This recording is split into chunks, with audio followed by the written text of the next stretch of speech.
ಬನ್ನಿ ಸ್ನೇಹಿತರೆ, ನಮ್ಮ ಕರ್ನಾಟಕ ಬಡ್ಜೆಟ್ಟು ನಿನ್ನೆ ತಾನೇ ಪ್ರೆಸೆಂಟ್ ಆಗಿದೆ.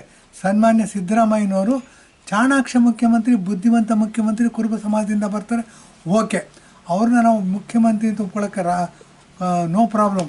ಆದರೆ ಒಂದೇ ಒಂದು ಕಂಡೀಷನು, ಈ ಚಾಣಾಕ್ಷ ಬುದ್ಧಿಮಂತ್ರಿ ಏನು ಮಾಡ್ತಾರೆ, ಕಾಳಿನ ಬೋಳಿನ ಕಾಳಿ ಮಾಡಿ ಮುಖ್ಯಮಂತ್ರಿ ಆಗ್ಬಿಡ್ತಾರೆ. ಹೆಂಗಾದರು ಅಂತ ಹೇಳ, ಇವ್ರನ್ನ ಬೆಳೆಸಿದವರು, ಇವರಿಗೆ ರಾಜಕೀಯ ಪ್ರಬುದ್ಧತೆ ಕೊಟ್ಟವರು ಸನ್ಮಾನ್ಯ ಎಚ್ ಡಿ ದೇವೇಗೌಡರು. ನೋಡಿ, ಪ್ರಧಾನಮಂತ್ರಿ ಆಗಿರ್ತಾರೆ, 10 ತಿಂಗಳು ಪ್ರಧಾನಮಂತ್ರಿ ಆಗಿರ್ತಾರೆ, ಬಟ್ ಆತನಿಗೂ ಏನೋ ಒಂದು ವ್ಯಾಲ್ಯೂಸ್ ಇದೆ, ಇದನ್ನು ಒಪ್ಕೋಬೇಕು. ಮುದ್ದೆ ತಿಂತಾರೆ, ಆರೋಗ್ಯವಾಗಿದ್ದಾರೆ, 100 ವರ್ಷ ದಾಟಿದೆ. ಮಂಜುನಾಥ್ ಅನ್ನೋರು ಅಳಿಯ ಜಯದೇವ ಹೃದಯ ಹಾಸ್ಪಿಟಲ್ ಏನಿದೆ, ಸಿ ಒ ಆಗಿದ್ದರು, ಭಾಳ ಒಳ್ಳೆ ಮನುಷ್ಯ. ಅದು ಇದೆ, ಅದೆಲ್ಲ ಇದು ಏನು ಅಂದರೆ, ಇಂಥ ಗರಡಿನಲ್ಲಿ ಪಳಗಿ ಸಿದ್ದರಾಮಯ್ಯ ಅದನ್ನು ಎಡಗಾಲಲ್ಲಿ ಒದ್ದು ಕಾಂಗ್ರೆಸ್ಗೆ ಬಂದು ಕಾಂಗ್ರೆಸ್ಸನ್ನು ಹೆಂಗೆ ಬೇಕೋ ಹಂಗೆ ಬೈತಾಯಿದ್ರು. ಸೋನಿಯಾ ಗಾಂಧಿಯನ್ನು ಬೈತಾಯಿದ್ರು, ರಾಜೀವ್ ಗಾಂಧಿಯನ್ನು ಬೈತಾಯಿದ್ರು, ರಾಹುಲ್ ಗಾಂಧಿಯನ್ನು ಬೈತಾಯಿದ್ರು. ಅವನು ಇವನು ಅಂತ ಏಕವಚನದಲ್ಲಿ ಮಾತಾಡ್ತಿದ್ರು. ಇವರು ಏಕವಚನದಲ್ಲಿ ಹೆಂಗೆ ಮಾತಾಡ್ತಾರೆ, ದುರಹಂಕಾರದ ಮುಖ್ಯಮಂತ್ರಿ ಅಂತ ಹೇಳ್ಬೋದು.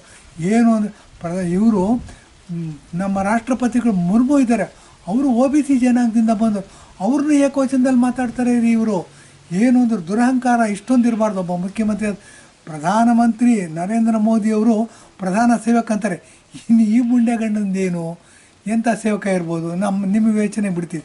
ಇವರು ನರೇಂದ್ರ ಮೋದಿಗಂತೂ ಏಕವಚನದಲ್ಲಿ ಬೈತಾರೆ, ಎಲ್ಲ ಥರದ್ದು ಬೈತಾರೆ. ಬಹುವಚನ ಅನ್ನೋದು ಗೊತ್ತೇ ಇಲ್ಲ ಅವ್ರು, ಕನ್ನಡ ಗೊತ್ತೇ ಇಲ್ಲ ಅವರು. ಕನ್ನಡ ಕಾವಲು ಸಮಿತಿಯಲ್ಲಿದ್ದರು, ರಾಮಕೃಷ್ಣ ಹೆಗಡೆ ಇದ್ದಾಗ ಇವ್ರನ್ನ ಹಿಡ್ಕೊಂಬಂದು ಕನ್ನಡ ಕಾವಲು ಸಮಿತಿ ಅಧ್ಯಕ್ಷನೇ ಏನೋ ಮಾಡಿದ್ರು. ಇರಲಿ, ಇವರು ಲಾಯರ್ ಓದಿದರೆ, ಅಲ್ಪ ಸ್ವಲ್ಪ ಕಾನೂನು ಗೊತ್ತಿದೆ, ಮತ್ತು ಬುದ್ಧಿವಂತ. ವಿದ್ಯೆ ಬೇರೆ, ಬುದ್ಧಿ ಬೇರೆ. ಈ ಬುದ್ಧಿವಂತರಾಗಿರೋದು ಏನಾಗಿದೆ ನೋಡಿ, ದೇವೇಗೌಡರು ಗರಡಿಲಿರೋರ್ಗೂ ಇವರು ಮುಖ್ಯಮಂತ್ರಿ ಆಗ್ತಿರಲ್ಲ. ಯಾಕೆಂದರೆ ಕುಮಾರಸ್ವಾಮಿ ಇದ್ದಾರೆ ಮುಖ್ಯಮಂತ್ರಿಯಾಗಿ. ಹಾಗಾಗಿ ಇವರೇನು ಮಾಡಿದ್ರು, ತಮ್ಮನ್ನು ಬೆಳೆಸ್ತಕ್ಕಂಥ JDS ಪಕ್ಷವನ್ನು ಎಡಗಾಲಲ್ಲಿ ಒದ್ದು ಕಾಂಗ್ರೆಸ್ಸಿಗೆ ಬಂದು, ಇಲ್ಲಿ ಪರಮೇಶ್ವರ್ ಮುಖ್ಯಮಂತ್ರಿ ಆಗಬೇಕಿತ್ತು. ಅವರು ನೋಡಿ ದಲಿತ ಸಮಾಜದಿಂದ ಬರ್ತಾರೆ. ಇವರಷ್ಟು ಚಾಣಾಕ್ಷರಲ್ಲ, ಬುದ್ಧಿವಂತರಲ್ಲ. ಕೊರಟಗೆರೆಯಲ್ಲಿ MLA ಆದರೆ ನನಗೆ ಪೈಪೋಟಿ ಕೊಡ್ತಾರೆ, MLA ಆಗೋಕ್ಕೆ ಬಿಡಲಿಲ್ಲ ರೀ. ರಾಜಕೀಯ ಕುತಂತ್ರಗಳ ಮಾಡಿ ಆ ಯಪ್ಪನ ಕೊರಟಗೆರೆಯಲ್ಲಿ ಸೋಲಿಸ್ಬಿಟ್ರು. ಕಾಂಗ್ರೆಸ್ ಅಧ್ಯಕ್ಷರಾಗಿದ್ದವರು ಮುಖ್ಯಮಂತ್ರಿ ಆಗೋದು ಅದೊಂದು ವಾಡಿಕೆ ಇತ್ತು, ಅಂದರೆ ಒಂದು ಕಸ್ಟಮ್ ಆಗಿತ್ತು. ಕಾಂಗ್ರೆಸ್ಸಲ್ಲಿ ಪದ್ಧತಿ ಇತ್ತು. ಆ ಪದ್ಧತಿನ ಬ್ರೇಕ್ ಮಾಡಿ ಇವರು ಪರಮೇಶ್ವರ್ ಅವ್ರನ್ನ ಕೊರಟಗೆರೆಯಲ್ಲಿ MLAಗೆ ಸೋಲಿಸ್ಬಿಟ್ರು. ಅಂದರೆ ಇವ್ರ ದಾರಿ ಒಂದು ಮೆಟ್ಲು ಹಿಂದೆಯೇ, ಇನ್ನೂ ಅಷ್ಟು ದೂರದಲ್ಲಿದ್ದಂಗೆ ಪ್ರಿಕಾಷನರಿ ಮೆಷರ್ಸ್ ತೊಗೊಂಡ್ರು. ಏನು ಅಂದರೆ MLA ಆದ್ರೆ ತಾನೇ ಪೈಪೋಟಿ ಕೊಡೋದು, MLAನೆಲ್ಲ ಸೋಲಿಸ್ಬಿಟ್ರು. ನೆಕ್ಸ್ಟ್ ಏನಾಯಿತು, ಇವರು ಮುಖ್ಯಮಂತ್ರಿ ಆಗಿ ದಾರಿ ಸುಲಭ ಆಯಿತು, ಮುಖ್ಯಮಂತ್ರಿ ಆದರು. ಇವರು ಮುಖ್ಯಮಂತ್ರಿ ಆದಮೇಲೆ ಕುಮಾರಸ್ವಾಮಿ ಮುಖ್ಯಮಂತ್ರಿ ಆಗಲ್ಲ, ಅವ್ರ ಅಪ್ಪನಾಡಿ ಯಡಿಯೂರಪ್ಪ ಮುಖ್ಯಮಂತ್ರಿ ಆಗಲ್ಲ, ನಮ್ಮ ಅಪ್ಪನಾಣೆ ಮುಖ್ಯಮಂತ್ರಿ ಆಗಲ್ಲ ಅಂತಂದರು. ಇಬ್ಬರು ಮುಖ್ಯಮಂತ್ರಿ ಆದ ಬಿಡಿ, ಅದೆಲ್ಲ ಹಿಸ್ಟ್ರಿ. ಅದು ಏನು ಅಂದರೆ, ಯಪ್ಪ ರಾಷ್ಟ್ರಪತಿಗಳಿಗೂ ಮರ್ಯಾದೆ ಕೊಡಲ್ಲ, ಅವಳು ಇವಳು ಅಂತ ಮಾತಾಡ್ತಾರೆ. ಪ್ರಧಾನಮಂತ್ರಿಗಂತೂ ರಾಜಕೀಯ ವಿರೋಧಿಗಳು, ಹಾಗಾಗಿ ಏಕವಚನದಲ್ಲಿ ಮಾತಾಡ್ತಾರೆ, ದುರಹಂಕಾರದ ಮಾತು. ಇಂಥ ದುರಹಂಕಾರದ ಮುಖ್ಯಮಂತ್ರಿ ಪಡೆದಿರ್ತಕ್ಕಂಥ ನಮ್ಮ ಕರ್ನಾಟಕದ ಜನತೆ ಎಷ್ಟು ಭಾಗ್ಯವಂತರು ಅನ್ನೋದ್ರ ಬಗ್ಗೆ. ಬರೀ OBCಗಳು ಫ್ರೀ ಕೇಳೋರು ಅಷ್ಟೇ ಕರ್ನಾಟಕದ ಜನ, ಅವ್ರಿಗಷ್ಟೇ ದೇಶ ಸೇರಬೇಕಾದ್ದು. ನಾವು ಟ್ಯಾಕ್ಸ್ ಕಟ್ಟೋರಿಗೆ ಜಾಸ್ತಿ ಸೇರಬೇಕು. ಮೇಲ್ವರ್ಗದ ಜನ 50% ಜಾಸ್ತಿ ಇದ್ದಾರೆ. ಇವ್ರದ್ದು ದೇಶ, ಟ್ಯಾಕ್ಸ್ ಕಟ್ಟೋರ್ದು ದೇಶ. ಯಾರಿಗಾರು ಜಾಸ್ತಿ ದೇಶ ಸೇರುತ್ತೆ ಅಂತಂದರೆ, ಜಾಸ್ತಿ ಟ್ಯಾಕ್ಸ್ ಕಟ್ಟೋರಿಗೆ ದೇಶ ಜಾಸ್ತಿ ಸೇರಬೇಕು, ಹಕ್ಕು ಜಾಸ್ತಿ ಇರುತ್ತೆ.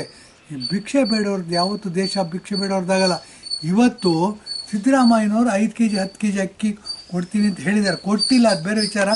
ನಾಳೆ ಇಮ್ರಾನ್ ಖಾನ್ ಬಂದು ಕರ್ನಾಟಕದಲ್ಲಿ 50 kg ಅಕ್ಕಿ ಕೊಡ್ತೀನಿ ಅಂದರೆ, ಇದೇ ಜನ ಯಾರು ಸಿದ್ದರಾಮಯ್ಯಂಗೆ ಓಟ್ ಹಾಕಿದ್ರು, ಇಮ್ರಾನ್ ಖಾನ್ ಓಟ್ ಹಾಕ್ತಾರೆ. ಓಟ್ ಹಾಕ್ಬಿಟ್ಟು ಇಮ್ರಾನ್ ಖಾನ್ನ ಕರ್ನಾಟಕದ ಮುಖ್ಯಮಂತ್ರಿ ಮಾಡ್ತಾರೆ. ಈ ಕಾಲ ದೂರ ಇಲ್ಲ ಅಂತ ಹೇಳೋದಕ್ಕೆ ಇಷ್ಟಪಡ್ತೀವಿ. ಇಂಥ ಪರಿಸ್ಥಿತಿನಲ್ಲೇ ಬಡ್ಜೆಟ್ ಅನೌನ್ಸ್ ಮಾಡಿದ್ದಾರೆ. ಜನಪ್ರಿಯ ಬಡ್ಜೆಟ್ ಅಂತೆ, ಅದಂತೆ ಇದಂತೆ. BJPನವ್ರು ವಾಕೌಟ್ ಮಾಡಿಬಿಟ್ರಂತೆ, ಸದನದಲ್ಲಿ ಉತ್ತರ ಕೊಡಬೇಕಿತ್ತು. ಹೀಗೆ ಅವ್ರ ಬೆನ್ನು ಅವರೇ ತಟ್ಕೋತಾರೆ. ಬನ್ನಿ ನಿಮ್ದು ಹೇಳ್ತೀನಿ ಏನು ಕಥೆ ಅಂತಂದರೆ, ಫ್ರೀ ಪಿಗಳು ಕೊಟ್ರಿ, ಹೆಂಗಸರಿಗೆ ಬಸ್ಸಲ್ಲಿ ಓಡಾಡ್ಬೋದು ಕರ್ನಾಟಕದಲ್ಲಿ ಬೇಕಾದರೂ ಫ್ರೀ. ನೀವು ಆ ಆಧಾರ್ ಕಾರ್ಡ್ ಒಂದು ಇಟ್ಕೊಂಡಿದ್ರೆ ಸಾಕು, ಫ್ರೀ ಕೊಡ್ತೀವಿ ಅಂತಂದ್ರಿ.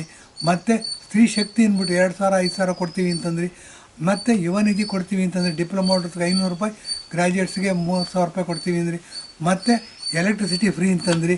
ಹೀಗೆ ಏನೇನೋ 5-6 ಫ್ರೀಗಳನ್ನ ಅನೌನ್ಸ್ ಮಾಡಿದ್ದು ಏನಾಗಿದೆ, ಇವತ್ತು ಅಂಡು ಸುಡ್ತಾ ಇದೆ.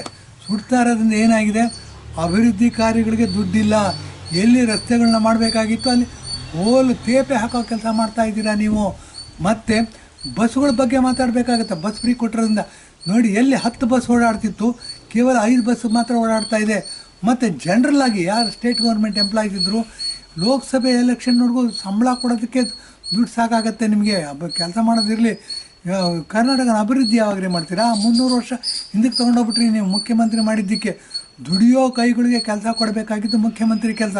ಫ್ರೀ ಕೊಡ್ತೀವಿ ಅಂತ ಭಿಕ್ಷೆ ಕೊಟ್ಟು, ಭಿಕ್ಷೆ ತಗೊಳ್ಳೋರನ್ನ, ಭಿಕ್ಷೆ ಕೇಳೋರನ್ನ, ಭಿಕ್ಷೆ ತಿಂದು ಬದುಕೋರನ್ನ ಇಂದ ದೇಶ ಸ್ಟ್ರಾಂಗ್ ಮಾಡೋಕ್ಕೆ ಸಾಧ್ಯನಾ ಸಿದ್ದರಾಮಯ್ಯನವರೇ?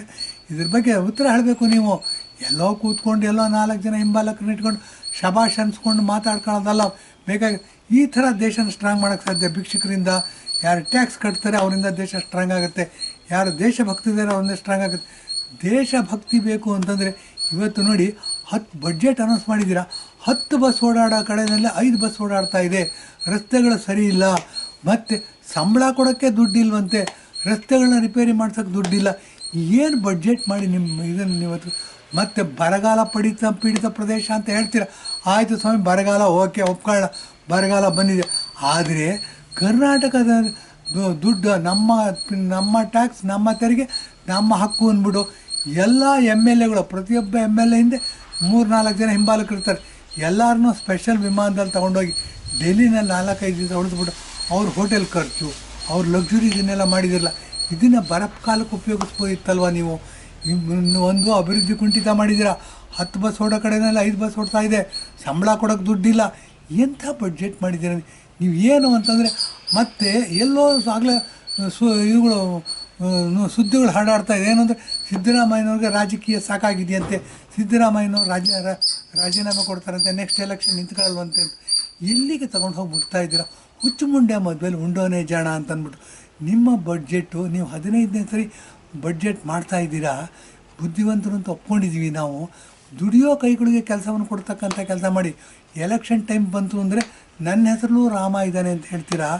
ಮತ್ತು ಎಲ್ಲಿ ಲಿಂಗಾಯತರ ಪ್ರಭಾವ ಇದೆ ಅಲ್ಲಿ ಹೋಗ್ಬಿಟ್ಟು ಬಸವಣ್ಣವ್ರನ್ನ ಹೊಳ್ತೀರಾ, ಕಾಯಕವೇ ಕೈಲಾಸ ಅಂತ ಹೇಳ್ತೀರಾ. ಆ ತತ್ವಗಳಿಗೆ ಬದ್ಧರಾಗಿರೋ ಸರ್ಕಾರ ನಡೆಸ್ತಿದ್ದೀವಿ ಅಂತ ಹೇಳ್ತೀರಾ. ಕೆಲಸ ಮಾಡೋರು ಇದು ಮಾಡಿ, ಯಾರು ಓದಿದ್ದಾರೆ ಅವ್ರು ಕೆಲಸ ಕೊಡ್ತಕ್ಕಂಥ ಅವಕಾಶಗಳನ್ನ ನಿರ್ಮಾಣ ಮಾಡಿ. ಇಂಥ ಅವಕಾಶಗಳನ್ನ ನಿರ್ಮಾಣ ಮಾಡ್ತಿರೋರು ನರೇಂದ್ರ ಮೋದಿಯವರು. MSME ಸೆಕ್ಟಾರಲ್ಲಿ ನೋಡಿ 3,40,00,000 ಉದ್ಯೋಗಗಳನ್ನ ಸೃಷ್ಟಿ ಮಾಡಿದ್ದಾರೆ 2023 ಒಂದೇ ವರ್ಷದಲ್ಲಿ. ಈ ಥರ ಕೋಟ್ಯಂತರ ಉದ್ಯೋಗಗಳನ್ನ ಸೃಷ್ಟಿ ಮಾಡಿರ್ತಕ್ಕಂಥ ನರೇಂದ್ರ ಮೋದಿಯವರು ಏಕವಚನದಲ್ಲಿ ಬೈತೀರಾ ನೀವು? ಬಡ್ಜೆಟೆಲ್ಲ ಯಾಕೆ ಮಾಡಿದ್ದೀರಾ? ಬಡ್ಜೆಟ್ ಪೂರ್ತಿ ನೀವು ಕೇಂದ್ರ ಸರ್ಕಾರನ ಬೈಯೋದಕ್ಕೆ ಡೈರೆಕ್ಟಾಗೋ ಬೈದಿದ್ದೀರಾ, ಇಂಡೈರೆಕ್ಟಾಗೋ. ಇದು ಶೋಭೆ ತರ್ತಕ್ಕಂಥದ್ದಲ್ಲ ಸಿದ್ದರಾಮಯ್ಯನವರೇ. ನೀವು ಬುದ್ಧಿವಂತರಿದ್ದೀರಾ. ನಿಮ್ಮ ಏನು ಬುದ್ಧಿ ಇದೆ ಅದನ್ನು ದೇಶದ ಏಕತೆ, ಐಕ್ಯತೆ, ಸಮಗ್ರತೆ, ಯೂನಿಟಿ ಆ್ಯಂಡ್ ಇಂಟೆಗ್ರಿಟಿ ಕಾಪಾಡೋದಕ್ಕೆ ಉಪಯೋಗಿಸಿ. ಮತ್ತು ದುಡಿಯೋ ಕೈಗಳಿಗೆ ಕೆಲಸಗಳನ್ನ ಕೊಡ್ತಕ್ಕಂಥ ವಾತಾವರಣ ನಿರ್ಮಾಣ ಮಾಡಿ ಅಂತೇಳಿ ಇಂದಿನ ಎಪಿಸೋಡ್ ಮುಗಿಸ್ತಾ ಇದ್ದೀವಿ. ಧನ್ಯವಾದ, ನಮಸ್ಕಾರ.